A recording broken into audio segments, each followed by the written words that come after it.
Hi, I'm Mark Madison, the historian at the National Conservation Training Center, and I'd like to welcome you to another series of our afternoon lectures called Conservationists in Action. That's where we try to bring outstanding authors, scientists, reporters in the field who are doing hands-on conservation work and have them come out here to do a distance broadcast to talk to the entire nation. And today we have a very special guest. We're very fortunate to have Amy Meyer with us, who's written an extraordinary book I recently had the pleasure to read called New Guardians for the Golden Gate. How America Got a Great National Park. And before I introduce Amy, I'd like to remind folks in the field that this is an interactive live discussion, so we greatly encourage you to call in with any questions. I'd like to really encourage our Fish and Wildlife Service and our National Park Service sites tuning in. Please call in with questions. If you're at a site that has one of these push-to-talk microphones, all you have to do is push it to talk, and your question will come on live on the air, and that'd be wonderful. We'd love to answer any questions, or I should be more specific, Amy would love to answer any questions you might have. I'll just convey them to her. Otherwise, you can email or fax in questions. We'll run those numbers as the broadcast progresses. But our guest today is, as I mentioned, Amy Meyer. Amy's been co-chair of the People for the Golden Gate National Recreation Area since 1971, and she served for 12 years as a Recreation and Park Commissioner for the City of San Francisco. She was vice chair of the Golden Gate National Recreation Area and Point Reyes National Seashore Advisory Commission for 29 years. She really has a unique perspective on the whole Golden Gate Park area, and that she was there from the inception, from a grassroots perspective, has written an extraordinary book about it. And so welcome, Amy. It's a pleasure to have you with us this afternoon. Thanks very much, Mark. And now we're going to let Amy tell you a little about the park, a little about her book, and show you some stunning images to go with it. Well, Golden Gate is one of the miracles of the national park system. It came about because of citizen work and good government work, citizens and government working together in an extraordinary way starting in 1970. And what happened was, it started at Alcatraz. And Alcatraz Island, what to do with it? It was a prison that had closed. It was a very conspicuous island in the middle of San Francisco Bay. And that became part of a thought that both sides of the Golden Gate could be protected in a national park. And so that's where the idea began.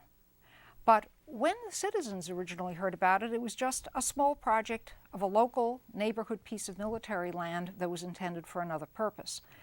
And it was going to become a big national archives. But this was something where government and the citizens wanted it very much, and where the people and their legislators and the president and successive presidents all made it happen. The theme under it was parks to the people, where the people are, and the idea was, how could you bring national parks to urban areas? It was an idea that had been going around in the Park Service for many years, but it brought it into focus along with a number of other parks that came into being about the same time and then after. First, Indiana Dunes. Gateway was legislated the same day we were. And then Cuyahoga Valley National Recreation Area, Chattahoochee, and Santa Monica Mountains, and a couple of others. And so this group of national parks and urban areas is something very special in the system, something where the Park Service brings to people in areas where many people can't get to the national parks for one reason or another, that the park is there at their doorstep and they get to enjoy it.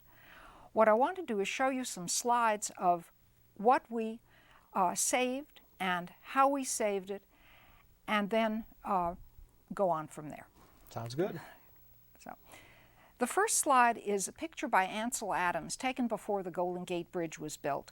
And that's a picture of the land we were trying to save, and we wanted it to look the same forever in the future. The only thing that had changed since this picture by Ansel Adams was that the bridge was built. And as you will see at the end of this group of slides, it looks pretty much the same way today.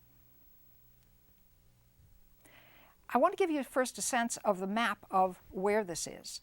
And the light green lands belong to other agencies. The big piece on the left is Point Reyes National Seashore. The dark green is the Golden Gate National Recreation Area in Marin County, which is north of the Golden Gate Bridge. That's where the largest amount of the land was first preserved.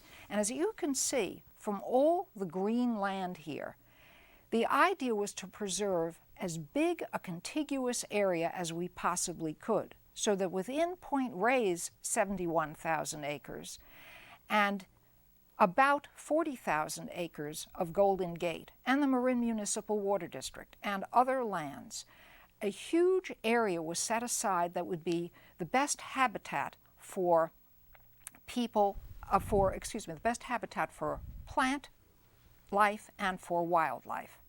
Next slide.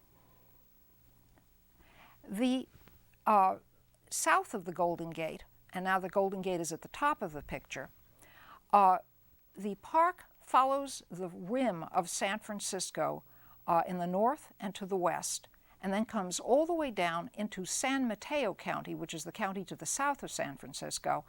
And again, all of these lands, with the exception of the break at the Golden Gate, just about totally, completely, contiguously joined. This means that animals can get from one place to another. For example, coyotes found in the Presidio of San Francisco, which is the south side of the Golden Gate, seen most clearly in that detail shot at the left, that kind of pointed piece of land, and then the bridge goes across to the north. A coyote from there, they are found, they're tagged, and they're found in Golden Gate Park, and eventually they're found down the peninsula, as we call it, in San Mateo County. Next slide. The area was set aside starting in the gold rush. That is, people began to set aside land at Golden Gate because gold was coming down from the mountains beginning in 1849. And people got the idea of, wait a minute, we'd better arm this area. Who knows who's going to come to steal the gold? Pirates? People from other countries? And so the area was armed. When the Civil War came, a fort called Fort Point was built. Today that little Civil War fort is preserved at the left-hand side of the tower of the bridge under the arch. That little fort is preserved there, and it's a National Historical Site. And the last armaments to be introduced were the Nike missiles over in the Marin headlands. They were installed in the 1960s. They were actually dismantled after 1974, but already when they were installed, it was realized you couldn't protect the Golden Gate with guns or missiles. Warfare had moved into a new phase, and this is why all of a sudden this land was excess to the needs of the American people as military land. Next. The land was also used for recreation for years before it was actually set aside formally in parks. Now, Ocean Beach here, people from the 1890s are enjoying the water, very cold water there. And at the background is the Cliff House, a place of eating and drinking and sometimes socially nice resort and sometimes not so socially nice, has been there since the 1840s. But people enjoying the ocean, and people would come from everywhere. After all, the coast is precious, and people would come from the coast. Next. And today in Marin County at Stinson Beach, where this woman and her little horse and wagon are enjoying the view, you can see this road from the road that you drive on going down to Stinson Beach. It's the same view today, except there are a few more houses in the town itself. Muir Woods National Monument was the first land that was set aside in Marin County, and that was thanks to a man named William Kent, who recognized that Redwood Creek was going to be dammed by the city of Sausalito, decided he had better prevent this, and he figured out that the way to do it was to use the Antiquities Act.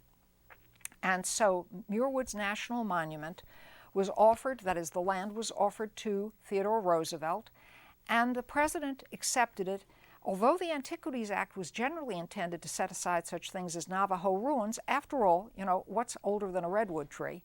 And the Muir Woods National Monument came.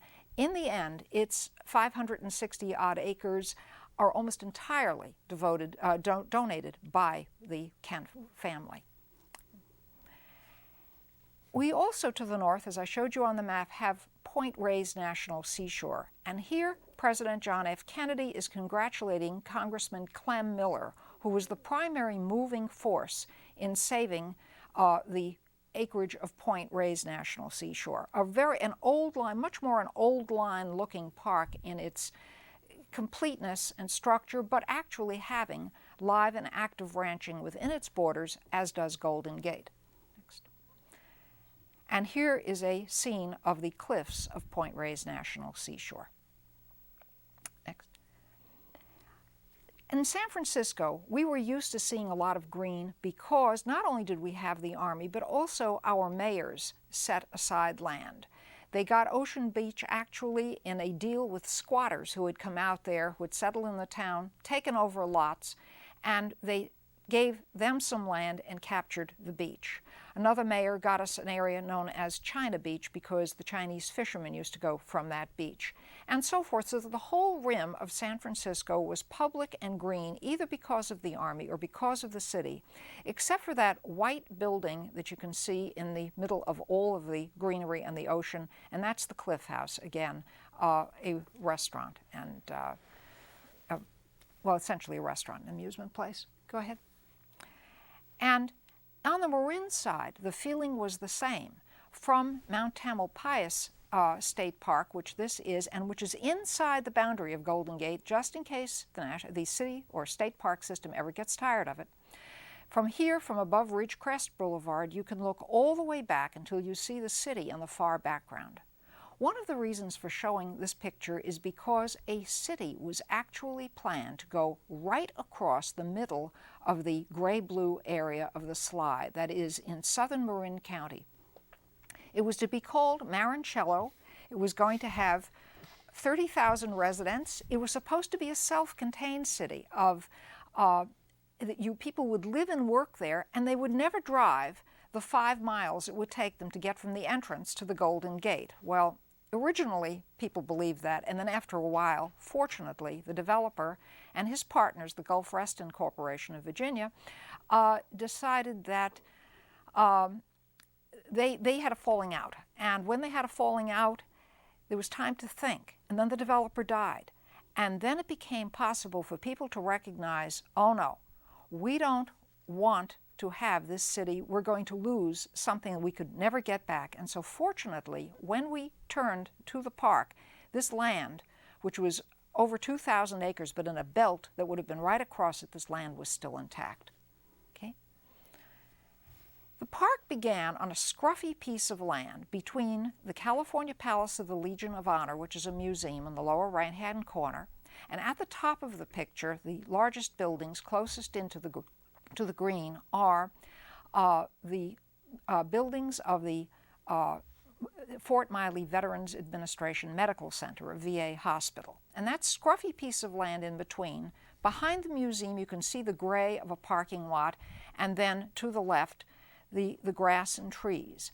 The VA hospital had decided that it wanted the front end, and the back end was to be used for a branch of the National Archives, which had to be relocated from downtown San Francisco. This is when the neighbors stepped in. I was one of those neighbors, and we realized, hey, we have a museum, we have a VA hospital, this is a residential neighborhood. We're very busy here in this residential neighborhood with traffic and with people coming all the time. It's time to keep the residential quality, and anyway, it turned out this land was supposed to be part of the city's greenbelt. It was excess Air Force land and hardly known to anybody. And so we started our organization, People for a Golden Gate National Recreation Area. And to give you an idea of what a home-based organization is, it is and has always been. It runs out of my house, and here is a woman who came to us as a college student. Today, Mia Monroe is the area manager for Muir Woods National Monument, but at the time she was a college student. And we had to get people to help us on this national park. We had learned, I should explain, that from hearing about the archives and learning and seeing and participating in the fall of Marancello, and realizing that the federal government was starting to think, well, we could do the Alcatraz, we could do the headlands. Edgar Wayburn, who is today the honorary president of the Sierra Club, has been the chairman of People for Golden Gate National Recreation Area since its inception. Ed Wayburn is the one who said, push this park up into Marin County. Well, we needed a map maker. We got a young man named Bob Young, who was a college student, who knew how to translate assessors' parcels maps onto USGS maps, which is what the Park Service could use. We also had hikes. We had hikes by the Sierra Club in various parts of the park to introduce people to the park. The Sierra Club runs regular programs of hikes all over the Bay Area, and so it was easy enough to ask them, and they were more than willing. This very orderly group of eucalyptus trees planted in rows is indeed in the Presidio and the result of an army planting in the 1870s, but they led hikes everywhere.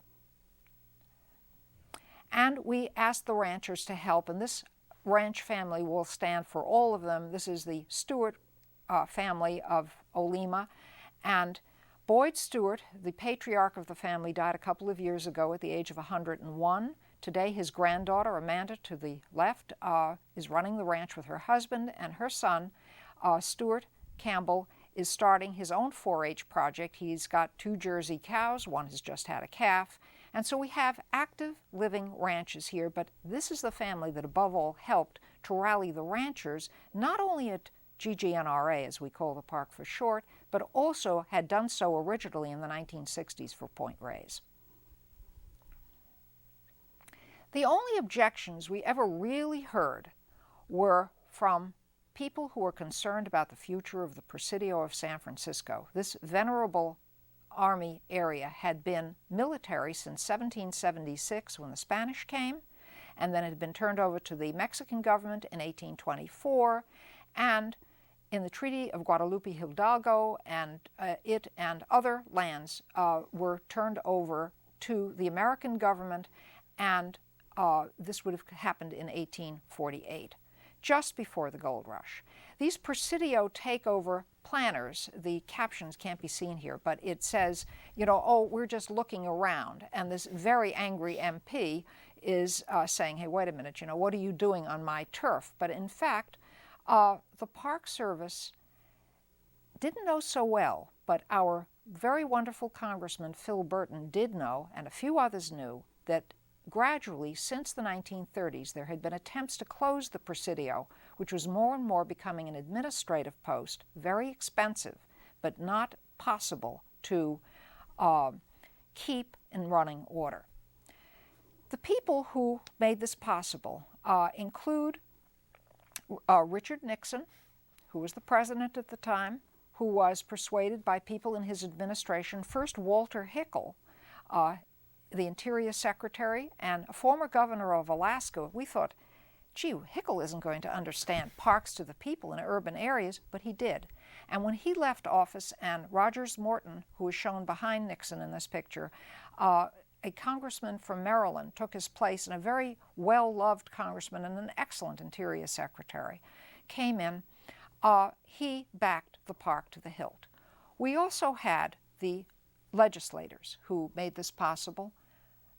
Next, yeah. And to the right here you can see Congressman Philip Burton, who is credited with saving more parkland than anybody since Teddy Roosevelt. He's sitting there at the triumphant luncheon that we had after the park legislation was signed by Nixon. I should add that the menu for the luncheon was hot dogs, beer, hamburgers, beer, and popsicles, the menu having been chosen by Philip Burton. And the other people who made this possible, Congressman Bill Meyer, a Republican, and in contrast to the rough and tough Democrat Burton, Meyer was a patrician Republican several generations into California, who was a retired Navy admiral. He's sitting here talking to John Jacobs, who at that time was the director of the San Francisco Planning and Urban Research Association, known as SPUR, who was very helpful in getting all of us to understand how to work with city government. Bill Meyer and Phil Burton working together. Bill Meyer helping to keep Richard Nixon close to us. Phil Burton pulling the Democratic Congress. And this made the park possible. One piece of the park that I did not mention is today was a separate park. At the time that our park came into being in October 1972, what has now become the San Francisco Maritime National Historical Park was part of our park. They soon learned that this park could not be funded properly unless it was separated from the land people, who always saw to it that the land operations got funded first, and so it became a separate park. And then we began, after we were legislated, to have a planning process. We began this under our first superintendent, Bill Whalen. Came to us very young. He was 33 when he started his job, and he went off to become the head of the Park Service, the whole Park Service, a few years later. He was a wonderfully imaginative superintendent.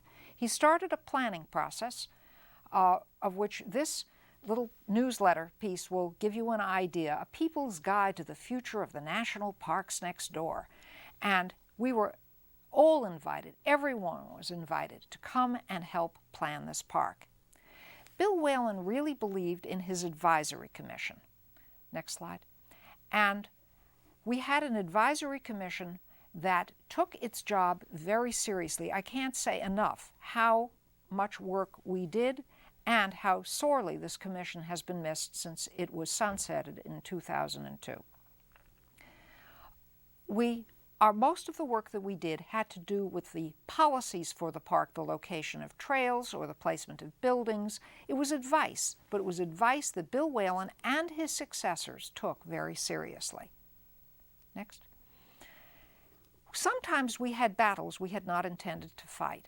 This shows Congressman Bruce Vento in the middle of the picture, congressman from Minnesota, who was holding an oversight hearing when the Army decided that it didn't want to go along with the legislation, and although the rules of the legislation, the provisions of the legislation said they could not build anything except that which was needed by the 6th U.S. Army, which was translated eventually to be the Army, decided they would build a one-stop shopping center in the middle of Crissy Field.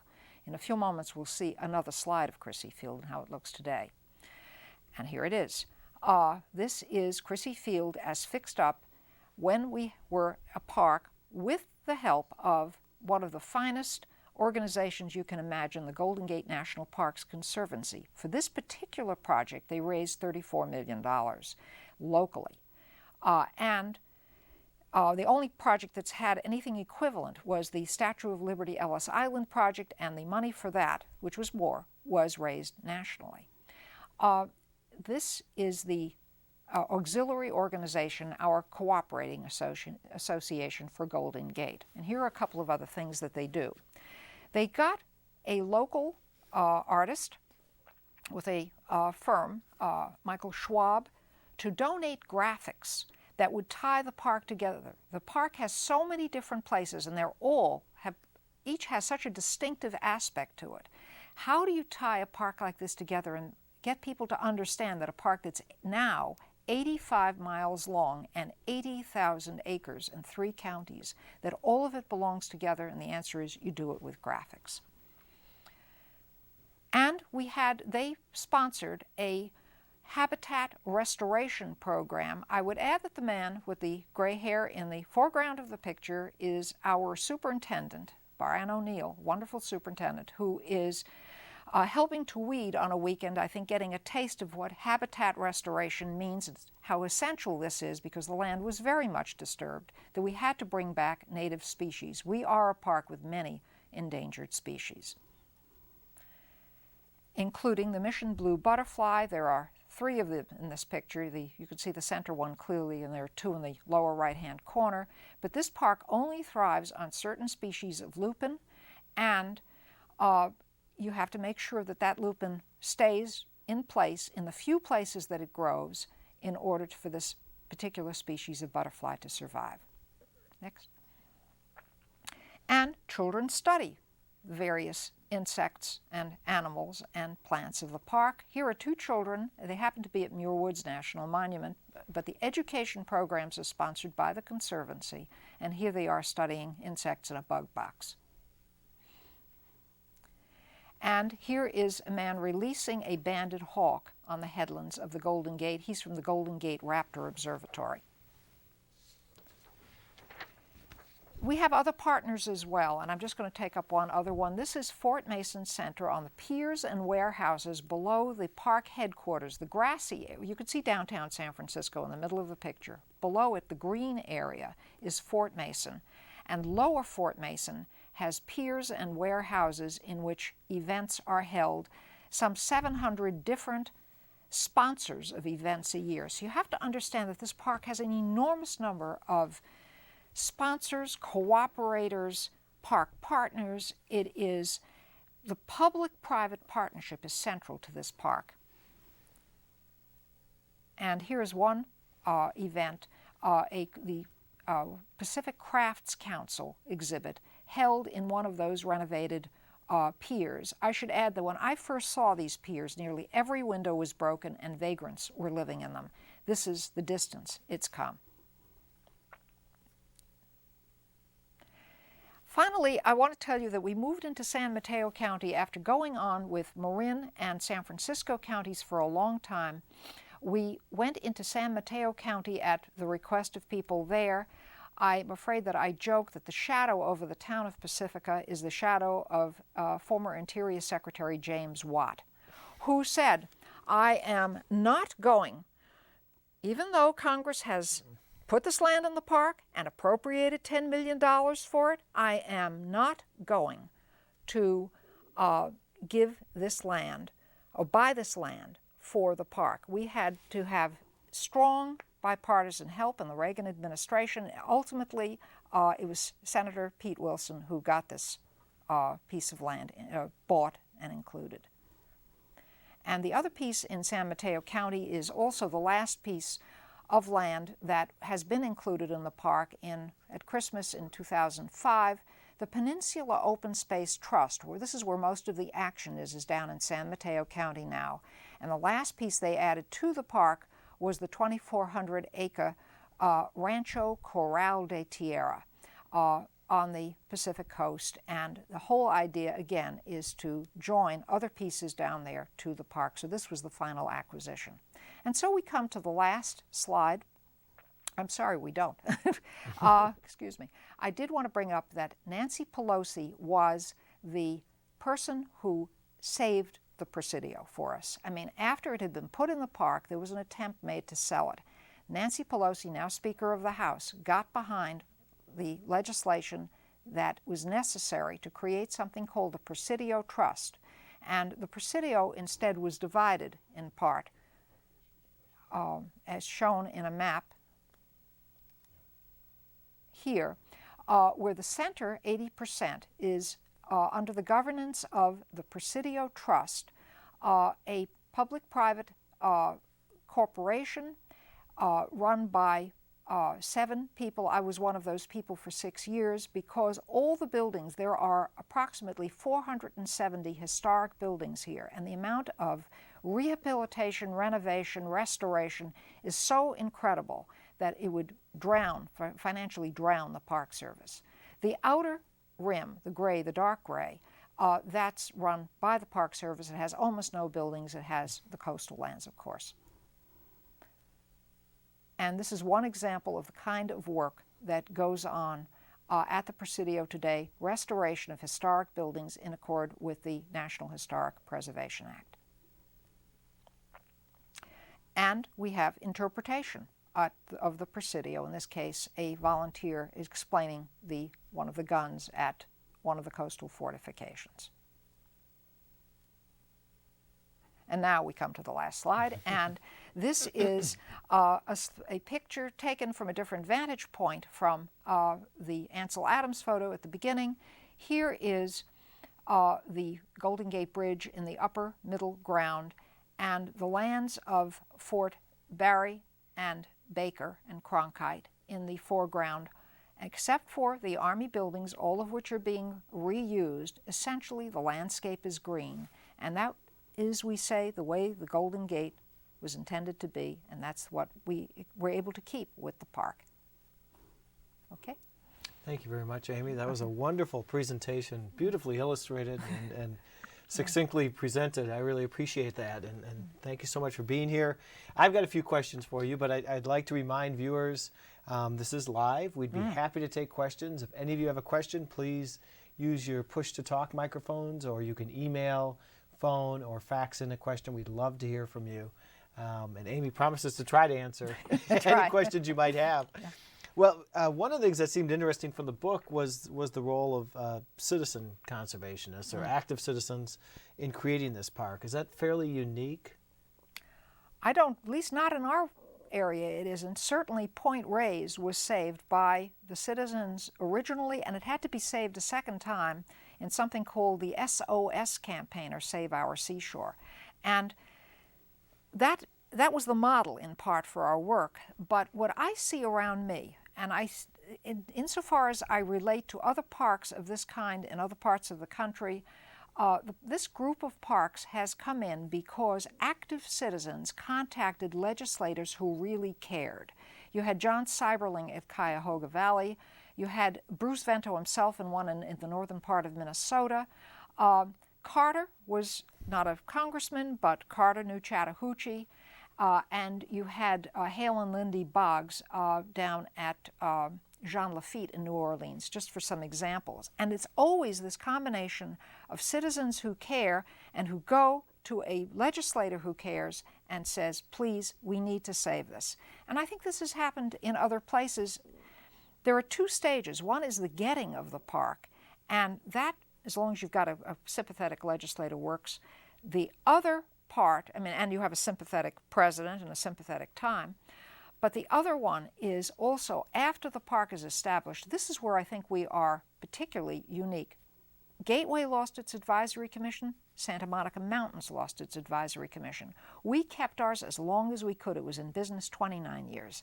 And we kept it because people wanted to come there and people used that advisory commission. It was we worked hours and hours every week. I was the vice chair. The chairman and I, between us, probably attended 50 meetings a year. And what did the advisory commission actually do?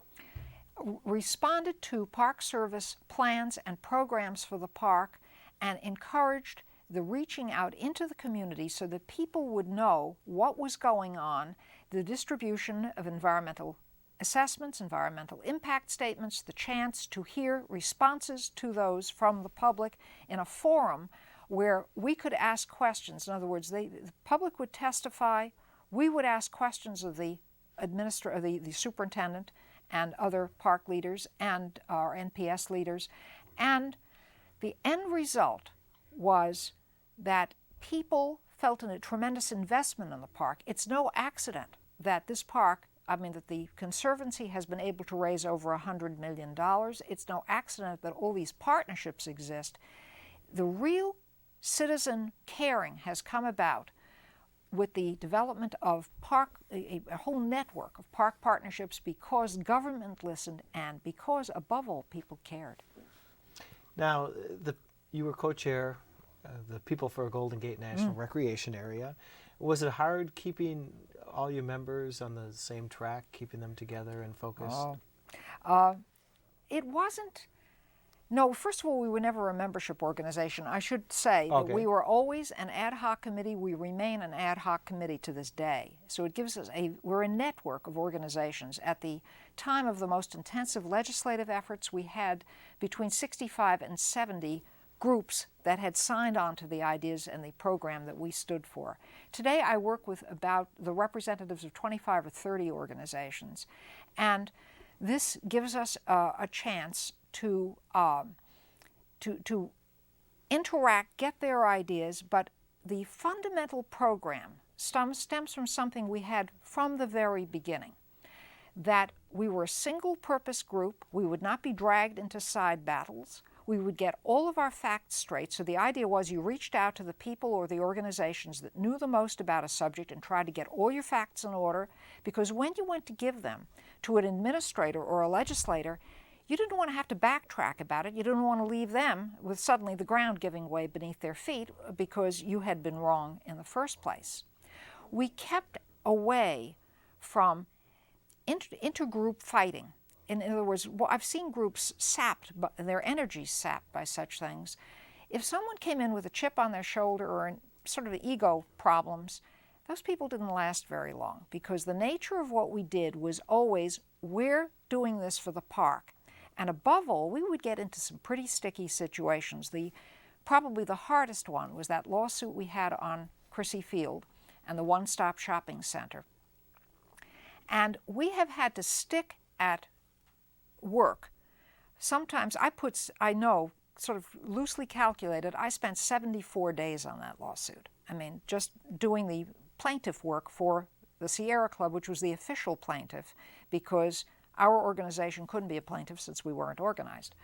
And that kind of job, or preventing overdevelopment on Alcatraz, which was an issue at one time. That kind of tough thing is only solved by doing what's right for the park, and there is not much room for ego in that. And so that's how we kept people together. Are there some advantages or disadvantages in being so close to a large urban area? Because mostly when we think of parks, although that's changing, especially since 1971, we think of them being in relatively remote areas. But of course, Golden Gate National Recreation Area, as you showed in these beautiful images, is right in the backdrop of San Francisco. I mean, when you've got a park 85 miles long, you've got interface all along the edge. I mean, a huge amount of interface, different towns and neighborhoods in San Francisco, all interfacing. The wonderful thing about being in the Bay Area loves its landscape. My joke is that when someone has $10 million in the New York area, they buy a painting and give it to one of the museums. In the Bay Area, they buy a ranch and give it to the park. And there is an enormous amount of care for it, but also they care about their neighborhood. So if the neighborhood impinges on the park or the park impinges on the neighborhood, it's very important to have people there to stand by. And it's sometimes, you can find this at some of the more remote parks, there are areas that nobody goes into for a long time, and sometimes you find things you don't want to find there, like marijuana. Now, is the park done, or are there still areas you're looking to expand? Well, people ask me that a lot. At San Francisco, this park doesn't have any place to go. We've taken up the coastline as far as it can go. It's from we've quit at the industrial part of the shoreline, and we quit at the county line in San Mateo County. And in Marin County, pretty much we say it's complete, because between GGNRA and Point Reyes, the real action is down the peninsula, and the Peninsula Open Space Trust is a fabulous organization. It draws upon the resources of Silicon Valley. It's a much broader area that they have to deal with. Between the ocean and the ridgetop there is a very broad area. And the acquisitions there, some will go to Golden Gate. Some may not fit with Golden Gate just because they aren't contiguous or don't quite mesh with it. And they may be administered by the state, or might be administered by a regional park system. But it's or a town, but it's the idea that's where the action is today, and it's been there for probably the last 10 or 15 years. Well, that raises an interesting question. You've got different authorities managing different landscapes. Is it hard to coordinate all that? Not usually. Audubon Canyon Ranch, for example, in Marin is a little notch in the lands in Marin, and Audubon Canyon Ranch and its programs, lock together beautifully with Golden Gate. We have land in the north. The very northernmost end of the park is just a thin sliver along the shoreline of Tomales Bay, but behind it are thousands of acres protected by the Marin Agricultural Land Trust. And that organization, its work, though it's not parkland, their habitat preservation and their land protection dovetails with the park. Okay. Amy, I think we might have a question here. Yeah, we have a question from Golden Gate. How appropriate. Okay. Let's take the question on the air. Hi, Amy. This is Steve from Golden Gate. Okay. And we're big fans of you. Thank you. And we have just a few questions here. Okay. We've got the Denver Service Center team out here doing GMP planning. Yes. And just want to get your thoughts on this multi-year plan for the Golden Gate NRA GMP update. Where do you think the park should be going in the future? Well, we had a wonderful general management planning process that ended in 1980, was joined with Point Reyes. We then separated the planning process this time around, and actually Point Reyes is a few years ahead of us. So now we're coming along with the GMP for Golden Gate. It badly needs revision in the sense that, first of all, the San Mateo lands were not even, they were just barely coming into the park at the time we finalized the first plan. Secondly, we've learned an awful lot about the park. In many ways, we thought it wouldn't take the kind of renovation and change that it would need to the land. We didn't realize how much rehabilitation would be needed, and so there's been a lot of expensive change in that direction. We've also seen the real budget of the National Park Service cut terribly, and we've recognized since that time how much work has to be done by volunteers. We also have, at that time, we couldn't really think ahead well enough as to how we would bring people to the park, that all of the people who were inner city people, we knew the park was being done in part to bring people to the national park system that had never been there. But we didn't realize what it would take, and all the far-sighted work, in particular of the Haas Foundation, to have an educational center at Crissy Field, and now again where they've just donated $15 million for trails and outlooks on the Presidio. They also want to bring up the Robb Hill Campground because that will provide camping experience for those kids. That kind of outreach, that kind of telling people in a city what it means to have a national park in contrast with our city park called Golden Gate Park, or any of the other city parks, or the state parks, which have organized games and recreation and of a different nature, different type. This park has been always managed for its resources, and those resources all have to be reviewed again. We also respect the historic resources a lot more than we did, I think, in 1980. Is there any more questions from Golden Gate? Sounds like they went off the air. Okay. But you raised an interesting point there. We're still here, and we really appreciate Amy's presentation today, and we've got it videotaped, and we're going to be using that as a training program for people coming into the park and for our partners. That's great. Thank you. That's great. Just want to reiterate Amy's great work in establishing the park and her continuing work with the park and her great ideas. Thanks very much. High praise indeed. I like those guys. Actually, Amy, we are just about out of time here. Let me ask you, it was alluded to in the last question, but what are your future plans? Well, I'm working less on the getting of new land because a lot of that has gone over to the Peninsula Open Space Trust. What I am doing is sticking very close to the park. I mean, I suppose sometimes they feel they might have a sort of a small dog yapping at their heels, but a watchdog. A watchdog, right?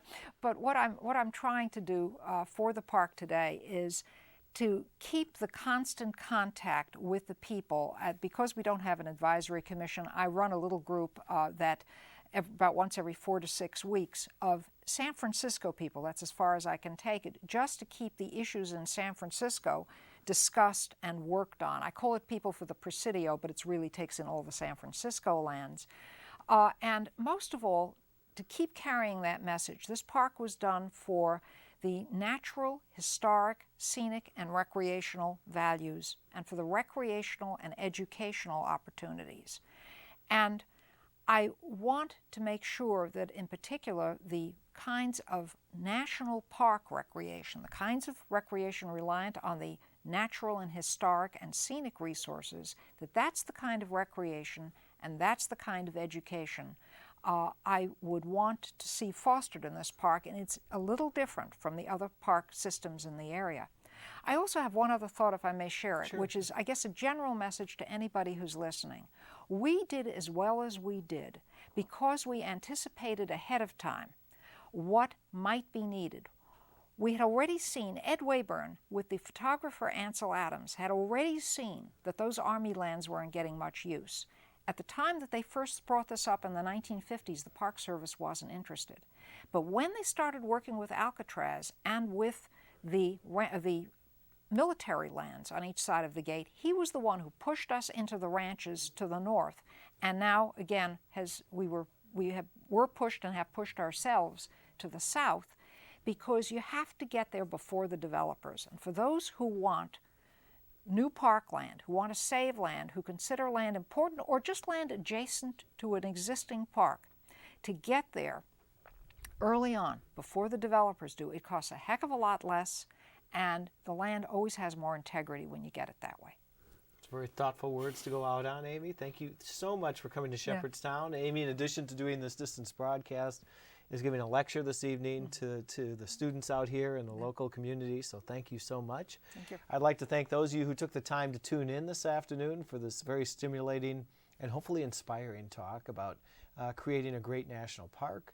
And I'd like to remind our viewers that on May 18th, we'll have our next in the series of Conservationists in Action. We'll have Bob Pyle out here talking about his works, and in particular efforts to get children out into nature. So that'll be May 18th, and I hope you can tune in. Thank you very much.